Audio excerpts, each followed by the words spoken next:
Hello class 10th students. तो दोस्तों कैसे हैं आप लोग। दोस्तों अभी हम लोग कर रहे थे, लास्ट वीडियो में आप लोगों ने देखा होगा, हम लोग कर रहे हैं प्रथम विश्व युद्ध के एमसीक्यू, ठीक है। और उससे पहले मैंने आप लोगों को कराया था मॉडर्न इंडिया के कुछ 20 एमसीक्यू कराया था, और उससे पहले मैंने आप लोगों को टेंस के भी कराए थे, ठीक है। तो जो भी बच्चे अक्टूबर की तैयारी कर रहे हैं वो वीडियो को पूरा देखा करें, और जो भी बच्चे इंटरेस्टेड हैं हमारे पेड कोर्सेज़ के लिए वो नीचे दिए हुए नंबर पर मैसेज कर सकते हैं। और इस समय ऑनलाइन क्लास भी चल रही है, और आप डेमो लेकर भी देख सकते हैं कि किस तरीके से पढ़ाते हैं, और अगर अच्छा लगे तो आप ज़रूर ज्वाइन करिएगा, ठीक है। तो चलिए स्टार्ट करते हैं। फर्स्ट क्वेश्चन है हमारे सामने, यानी 11th क्वेश्चन है। इससे पहले हम 10 क्वेश्चन ऑलरेडी कर चुके हैं। अगर कोई भी डाउट है, कोई भी प्रॉब्लम है, कोई भी दिक्कत है, तो आप नीचे कमेंट में या फिर नीचे दिए हुए नंबर पर मैसेज कर सकते हैं, ठीक है। चलिए, सो फर्स्ट क्वेश्चन है हमारे सामने, प्रथम विश्व युद्ध के बाद कौन सी क्रांति हुई थी, ठीक है। तो रूसी क्रांति हुई थी, फ्रांसीसी क्रांति हुई थी, या अमेरिका क्रांति हुई थी, ठीक है। अगर आप लोगों ने अपनी बुक देखी हो तो बुक के अंदर आपको अमेरिका क्रांति यानी अमेरिकी क्रांति देखने को मिलेगी 76 के अराउंड में, ठीक है। वहीं पे फ्रांसीसी क्रांति मिलेगी तुमको 1789 के अराउंड में, ठीक है। और हम सब जानते हैं कि हमारा जो वर्ल्ड वॉर ख़त्म हुआ था, फर्स्ट वर्ल्ड वॉर, ये हमारा कब ख़त्म हुआ था, 1917 के आसपास, यानी 1917-18 के बीच में ये फर्स्ट वर्ल्ड वॉर ख़त्म हुआ था। तो आप मुझे खुद बताइए कि 1917 में तो रूसी क्रांति हुई थी, और रूसी क्रांति के ख़त्म होने के तुरंत बाद हम देखते हैं कि अगले ही साल क्या होता है कि फर्स्ट वर्ल्ड वॉर ख़त्म हो जाता है, ठीक है। तो ये था क्वेश्चन नंबर 11, जिसका जो आंसर है हमारे सामने, और आंसर क्या है हमारे सामने, रूसी क्रांति प्रथम विश्व युद्ध के बाद होने वाली पहली क्रांति थी, ठीक है। चलिए, देखिए आवाज़ बैठी हुई है, तबीयत थोड़ी ठीक नहीं है, इसीलिए आवाज़ ऐसी आ रही है, ठीक। चलिए, तो 12 क्वेश्चन है, 12वां क्वेश्चन, प्रथम विश्व युद्ध के कारणों में आर्थिक प्रतिद्वंद्विता भी शामिल थी। किस देश का औद्योगिक विकास अन्य देशों के लिए चिंता का विषय था। सो ऑप्शन है जर्मनी, फ्रांस, ब्रिटेन या रूस। इन चारों में से कौन था। देखिए, ये क्वेश्चन थोड़ा टफ बन जाता है, और इस तरह के क्वेश्चन जब आते हैं पेपर में तो ऑब्वियस सी बात है आप लोग परेशान तो होते ही होंगे, और यही परेशानी आप लोगों के लिए चुनौती भी बन जाती है कि इस परेशानी से कैसे बाहर निकले, कि ऐसे क्वेश्चन पूछ लिए जाते हैं जो कि हमारे एग्ज़ाम में है ही नहीं है, यानी कि आपके बुक में ये मिलेगा ही नहीं, फिर भी आपको दे दिए, ठीक है। तो इसलिए मैं कुछ ऐसे क्वेश्चन भी लेकर आता हूँ जो बाहर से आने के चांसेस बन जाते हैं, ठीक है। तो इसका जो आंसर है वो जर्मनी है, क्योंकि देखिए इसका आंसर मेरे को नहीं पता भी होगा तो एक ऑप्शन से भी हम एलिमिनेट कर सकते हैं। फॉर एग्ज़ाम्पल, हम जानते हैं कि फ्रांस, ब्रिटेन, रूस तीनों ही एक ही इकनॉमी को संभाल के बैठे हुए थे, और अगर तीनों ही एक इकनॉमी को संभाल के बैठे थे तो इन तीनों में से कोई भी आंसर नहीं होगा तो तीनों आंसर होंगे, है ना। तो यही चीज़ देखने को मिलता है, तो इसका आंसर जो है वो जर्मनी है, ठीक है। चलिए, सो नेक्स्ट क्वेश्चन है हमारे सामने 13th कि प्रथम विश्व युद्ध के दौरान किस देश ने सबसे पहले युद्ध घोषित किया। यानी कि फर्स्ट वर्ल्ड वॉर में हम देखते हैं कि कौन से देश ने सबसे पहले युद्ध घोषित किया। तो मैं आपको बताऊं, ऑस्ट्रियो हंगरी एम्पायर इसका नाम है, क्योंकि इसमें हम देखते हैं कि इनके राजा सर्विनेट जो थे उनकी डेथ कर दी गई थी, मतलब उनको मार दिया गया था, गोली से मार दिया गया था, वो भी 2 लड़कों के द्वारा। और ये जो लड़के भेजे गए थे ये पड़ोसी देश से भेजे थे, यानी कि इनके प्रतिद्वंदी ने भेजे थे, और यही कारण हुआ ऑस्ट्रियो हंगरी एम्पायर ने सबसे पहले युद्ध की घोषणा की।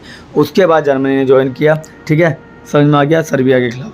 चलिए, सो 14th क्वेश्चन देखते हैं हमारे सामने क्या है कि प्रथम विश्व युद्ध के दौरान कौन सा युद्ध एक निर्णायक मोड़ था। मारने की लड़ाई, वार्दुन की लड़ाई, यम की लड़ाई या येन की लड़ाई, ठीक है। देखिए, 14th क्वेश्चन और ज़्यादा टफ आप लोगों को लगेगा, क्योंकि अगर आप पढ़ेंगे ना तो आपको इसका आंसर नहीं मिलेगा देखने को। तो क्वेश्चन है प्रथम विश्व युद्ध के दौरान कौन सा युद्ध एक निर्णायक मोड़ था, ठीक है। तो इसका आंसर है मारने की लड़ाई जो थी ना, मारने की लड़ाई के कारण ही एक निर्णायक मोड़ देखने को मिलता था, जहाँ पे जर्मनी हार के बिल्कुल करीब पहुँच चुकी थी, ठीक है। चलिए, तो 15th क्वेश्चन क्या करते हैं देखते हैं। 15th क्वेश्चन क्या कहते हैं। एक और चीज़ आपने नोटिस की होगी कि हमने पहले से 10वें क्वेश्चन तक जो हमने कल की वीडियो में की थी उसमें आपको सारे क्वेश्चन आ रहे थे, मगर हमने इसके अंदर ना थोड़ा क्वेश्चन का मॉडरेट लेवल जो है ना वो और ज़्यादा बढ़ा दिया, यानी कि अब हार्ड लेवल पे पहुँच रहे हैं। और हार्ड लेवल के क्वेश्चन भी आप लोगों को करने चाहिए, क्योंकि आपको भी पता है SST क्वेश्चन पेपर में सबसे ज़्यादा चेंजेस देखने को हमें मिलते हैं, ठीक है। तो अगला है प्रथम विश्व युद्ध के दौरान किस देश ने सबसे अधिक सैनिक खोए, बताइए कौन से देश ने सबसे ज़्यादा सैनिक खोए। तो इसका आंसर ऑब्वियस है जर्मनी, क्योंकि जर्मनी ही हारी थी और सबसे ज़्यादा प्रॉब्लम भी जर्मनी को देखने को मिली थी। ठीक है, समझ में आ गया। चलो अगला है हमारे सामने, प्रथम विश्व युद्ध के दौरान कौन सी संधि के तहत जर्मनी पर भारी भरकम क्षतिपूर्ति लगाई गई थी। ठीक है, तो ये आप लोगों को पता होना चाहिए कि फर्स्ट वर्ल्ड वॉर के बाद जर्मनी पे कौन सी संधि लगाई गई थी, और वही संधि एक निर्णायक रूप बनती है सेकंड वर्ल्ड वॉर के समय में, और सेकंड वर्ल्ड वॉर का कारण भी वही संधि बनती है और कोई नहीं। तो उसका नाम है वर्साई की संधि। क्या है, वर्साई की संधि है। और वर्साई की संधि के बारे में हम सब जानते हैं, वही संधि है जहाँ पे बाकी कंट्रीज़ जो थी ना, पश्चिमी देश जो थे जैसे अमेरिका, फ्रांस, ब्रिटेन, रसिया, इन लोगों ने जर्मनी के रिसोर्सेज को बांट लिया था और यहाँ तक कि जर्मनी के बीच में ना दीवार खड़ी कर दी थी, जिसको पूर्वी जर्मनी और पश्चिमी जर्मनी के नाम पे जाना गया। ठीक है, ये अभी आगे जाके ना देखो, प्रथम विश्व युद्ध में तो इन्होंने दीवार नहीं खड़ी की थी, वो तो दूसरे विश्व युद्ध में खड़ी की थी, मगर प्रथम विश्व युद्ध से ना उसकी तैयारी शुरू हो चुकी थी, क्योंकि अब धीरे धीरे ना वो इतना कर्जा उस पर डाले जा रहे थे जर्मनी के ऊपर कि बेचारा जर्मनी के पास कोई ऑप्शन ही नहीं था युद्ध के अलावा। और युद्ध होगा तो जाहिर सी बात है एक मौका और मिल जाएगा अंग्रेज़ों को ताकि उन पे और क्या किया जाए, कब्जा किया जाए। ठीक है, तो यहाँ पे खेल जो है ना वो यहूदी और क्रिश्चियन का था। ठीक है, समझ में आ गया। इसके बारे में हम ध्यान से पढ़ेंगे, यानी अगले चैप्टर में जब मैं लेकर आऊँगा प्रॉपर फर्स्ट वर्ल्ड वॉर के बारे में कहानी लेकर आऊँगा, तब फर्स्ट वर्ल्ड वॉर को आप ध्यान से समझना कि कितना बड़ा युद्ध था और क्या क्या युद्ध के अंदर प्रॉब्लम देखने को मिल रही थी। तो आंसर है इसका वर्साई की संधि। ठीक है, वर्साई की संधि के बाद अगला क्वेश्चन है, प्रथम विश्व युद्ध के दौरान बाद किस देश का उदय एक महाशक्ति के रूप में हुआ। यानी पहला विश्व युद्ध जो होता है ना, उसमें किस देश का उदय एक महाशक्ति के रूप में हुआ। तो अमेरिका, जर्मनी, रूस या फ्रांस, बताइए। देखो मैंने आपको बताया कि पहले जो था ना प्रथम विश्व युद्ध के बाद ना सबसे पहले अगर हमें देखने को मिलता है तो रूस है, क्योंकि इससे अपने आपको सबसे पहले वर्ल्ड वॉर से किनारा कर लिया। अब वर्ल्ड वॉर ख़त्म हुआ 1918 में और इसने किनारा किया 1917 में। अब 1917 में जब इसने अपने आप किनारा किया तो इसमें ज़्यादा प्रॉब्लम देखने को नहीं मिलती, यानी कि इसकी ज़्यादा सेना बर्बाद नहीं हुई, इसके ज़्यादा रिसोर्सेज बर्बाद नहीं हुए। तो इसने उसी रिसोर्सेज और उसी सेना के साथ अपनी शक्ति को और ज़्यादा दिखाया और आगे जाके हम देखते हैं कि रसिया और अमेरिका एक दूसरे के प्रतिद्वंदी बन जाते हैं। ठीक है, और आज भी हमें देखने को मिलता है रसिया और अमेरिका एक दूसरे से कितना चिढ़ते हैं, आप भी देख सकते हैं आज के डेट में। ठीक है, समझ में आ गया। तो इसका जो आंसर है प्रथम विश्व युद्ध के बाद रूस देश का उदय एक महाशक्ति के रूप में होता है। ठीक है, 18th क्वेश्चन है, प्रथम विश्व युद्ध के बाद किस देश में फैला हुआ फ्लू महामारी ने लाखों लोगों की जान ले ली। ठीक है, तो ये कहीं और से नहीं, सिर्फ स्पेन से है, स्पेन की बात करता हूँ। ठीक है, ये एक फ्लू था, है ना, ये बर्ड फ्लू की तरह था।